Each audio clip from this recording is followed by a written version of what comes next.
Samus, aka Tiz, and this is The Force Always. Welcome to the show. Here it is again. It's the Star Wars news. Let's get right into it.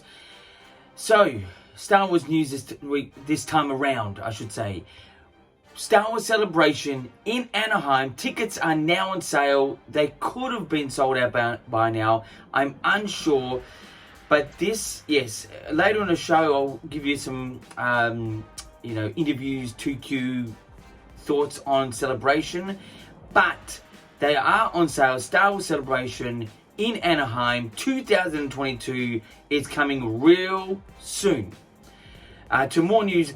Late last week, we got a whole lot of visual images of ObiWan Kenobi TV series live action coming to Disney Plus, and the one image that I missed out on was the Darth Vader image. Now, look, I'll kid you not, I love the Darth Vader character, as all of us do, but this image was just something that it didn't really excite.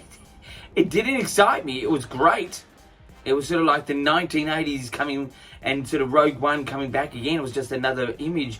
It just said he's coming, but it really didn't say anything, really. But anyway, you can check that out online. Entertainment Magazine, that's what it's available in. That image and other images. I'm yet to get a copy myself, but it should be in stores now. And make sure you get this one because it will be the last edition of Entertainment and bearing the cover of Obi-Wan Kenobi. Anyway, so that's pretty much the news for this time around. Let's get into views. Views is my story idea on anything Star Wars. My story idea on anything Star Wars. So, as Obi-Wan Kenobi is coming up, there has been talk in the last week about Darth Maul was written in the script and not in the script now. Look, the placing of this in the timeline is about almost halfway between Revenge of the Sith and A New Hope. It's almost dead center in the middle. It's a 20-year-ish gap, roughly. Darth Maul was killed. He was killed. In the actual story that was done in Rebels. Very, very short but iconic lightsaber fight between Obi-Wan Kenobi and Darth Maul on Tatooine, sort of discovering the identity of where Luke Skywalker was and who Luke Skywalker was. And Obi-Wan Kenobi sort of get rid of the possible carnage that could happen. But can really you put Obi-Wan Kenobi... can you really put Darth Maul into this? I've actually said all along there should be a character that just does not die, but has a real reason not to die. Because this character has died before and has died again, this character cannot come back. So I just think Darth Maul is done. I would have loved to see Darth Maul in it, but I just know in the timeline it's ridiculous now that he came back, but it's even more ridiculous if he came back again. At the same time, his coming back, in my opinion, is ridiculous. It was sort of passable, but anyway, it could have been done better in a bit more significant way and sort of... they dealt with it the best they could, but I just think it could have been done better. But anyway, and I accept the storyline. That's one thing I do. I whatever Star Wars comes out with, I accept it. This is the timeline from the prequels all the way to sequels, even in betweens, even the cartoons or the animations, you would say. But I really do think that the main character that is against Obi-Wan shouldn't be Darth Vader. You're wasting time and energy on a movie that could be separate to this, and that could be a real sinister type movie. You should use Darth Vader in there as a maybe lure to a possible movie, but I would be using some sort of evil person or alien that goes against Obi-Wan as an original character. So we just get to know, and not to die by the end of the series, but to be maybe still there. That's my story idea, is to have an original evil character that would go up against Obi-Wan. And I'm not talking about the Inquisitors. They're sort of unoriginal now. They've been, introduced to us. Something that is original. It could be an Inquisitor we don't know. It could be an Inquisitor, a rejected Inquisitor. It could be something like this. Just a variation. Just something that goes against Obi-Wan Kenobi. Other than Darth Vader, because I think you're wasting time and energy on a movie that could be a standalone great movie. This would be iconic as Star Wars the original, if done right. Anyway, so that's my views for this time around. Let's get into reviews. Reviews this time around is just something that I got a number of years ago. I can't believe it's a number of years ago. In fact, it's about 7 years ago. I can't believe time flies. Let me just work this up.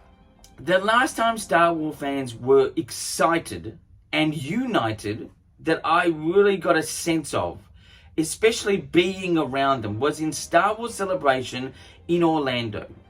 The excitement, we in line for 19 hours just to get into the 40th anniversary for Star Wars panel. 19 hours. And myself did it the next day to see The Last Jedi panel, which had at that time, the first trailer, the poster, everything come out then. It was amazing. It was mind-blowingly exhausting, body exhausted, everything. But I did 19 hours and 19 hours. But the last time we were all excited was, I believe, was in Orlando in Star Wars Celebration. I'm still excited for Star Wars. I'm definitely excited for Obi-Wan Kenobi. I wouldn't say it's like an excitement that I felt then, but it's still there. But one of my prized possessions that I have is a t-shirt that I usually stick back there.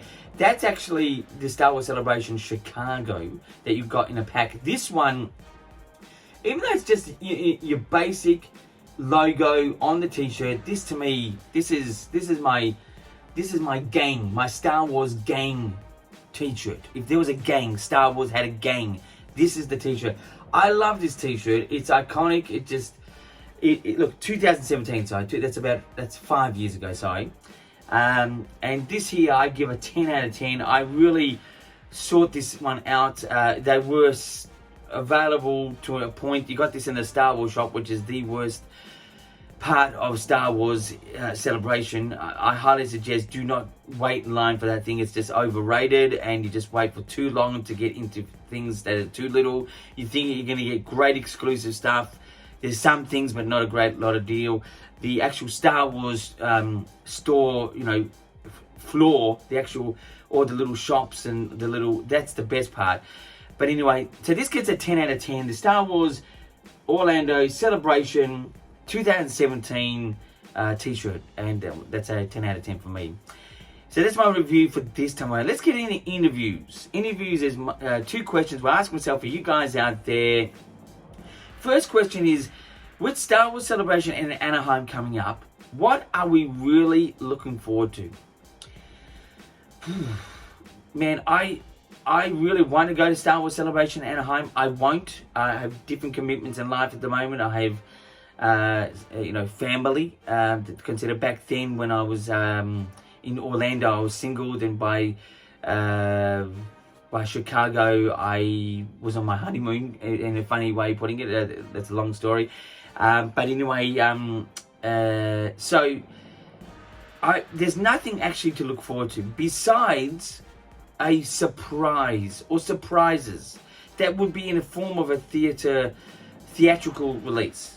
If they announced something from, Patty Jenkins, possible Rebel Squadron, I think it's called, and even, Waha Taititi, I always get his name wrong, the New Zealand director.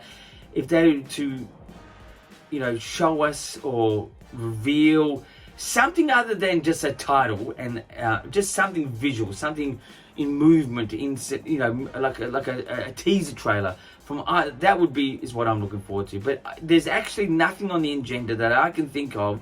Not even ObiWan Kenobi, because that's going to be out, I think, just before it or just after it, and the trailer's out, so there's nothing to be excited about that. It will be surprising to myself if they really sell this particular thing out, especially with the aftermath of the pandemic we're still all going through. But yeah, I don't know. Anyway, so my second question is, what should you not look forward to with Star Wars Celebration? Well, look, being at home, watching on the internet, you think, oh man, I wish I was there. Yes, wish you were there is great. And there's so much aspects to this event that is, I wish I was there. But there's so many things, in my opinion, still, that the Reed Pop company who runs this event just do things wrong. I thought the worst thing they could have done, with a lot of international guests, is put everyone in a lottery to go to the most popular panels. I understand there's limited room, but you need to create that room, okay? It just needs to be done. Someone traveling all the way from where I am, Melbourne, Australia, all the way to Anaheim or Chicago, it's quite a long journey. And by that, you want to sort of sit down, relax, lap it all up, rather than sit outside and in the cold, or just and watch the event on the internet, which I could have done at home, or in the hotel room. But that lottery system needs to go. So what you should not look forward to is, if you're actually going, don't go expecting that you'll get in every single event because of this lottery system. If they got rid of it, that's great. But anyway, that's my interviews 2Q for this time around. As per usual, this is a weekly Star Wars show. Well, let's say weekly-ish Star Wars show. And you can contact me by Twitter. You can contact me by Instagram. My details are just down there. Even YouTube. And thanks for tuning in. You can subscribe to the channel, The Force Always.